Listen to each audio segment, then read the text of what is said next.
আসসালামু আলাইকুম, সবাই কেমন আছেন? আশা করি ভালো আছেন।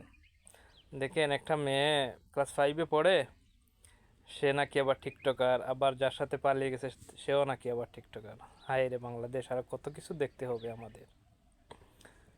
একটা টিকটকার সাথে পালিয়ে গেছে, ওর বয়স 11 বছর। আরে যখন আমরা ক্লাস 5-এ পড়তাম তখন তো ঠিকমতো নামই বলতে পারতাম না। আর এখন দেখেন, তারা রীতিমতো প্রেম করতেছে, পুরো বাংলাদেশ ট্যুর পার করে দিয়েছে। কতই না খোঁজাখুঁজি, পুলিশ ধরেছে, এটা সেটা অনেক কিছু, অনেক কাহিনী হলো। ওর মা মৃত্যুশয্যায় হসপিটালে পড়ে আছে, ক্যান্সার রোগে আক্রান্ত। কিন্তু সে বলতেছে ওর ভালো লাগতেছে না বাসায়, তাই পালিয়ে গেছে আরেক টিকটকারের সাথে। সেও নাকি আবার টিকটকার। হাই রে, হাস্যকর জিনিস। ওর এখনো নাকে টিপ দিলে পানি বের হয়, সে নাকি প্রেম করে, এইটা এইটা আর কত কিছু দেখতেও বাংলাদেশ। হায় রে বাংলাদেশ, আফসোস।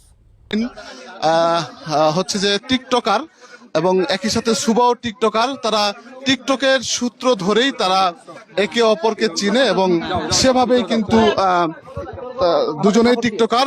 এই টিকটকের সূত্র ধরেই তারা আসলে পরিচিত এবং ঢাকায় তারা মিট হয়েছে। তারপরে তারা কিন্তু এখানে এসেছে। আমি একটু কথা বলার চেষ্টা করবো। কিভাবে পরিচিত কিভাবে পরিচিত ছিল?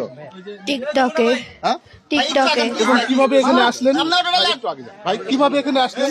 বাসে বাসে? ফুপির কোনো কোনো অভিমান কিংবা কোনো অন্য কোনো উদ্দেশ্যে? তাহলে কেন? বাসায় ভালো লাগে না তাই। জাস্ট ভালো লাগা?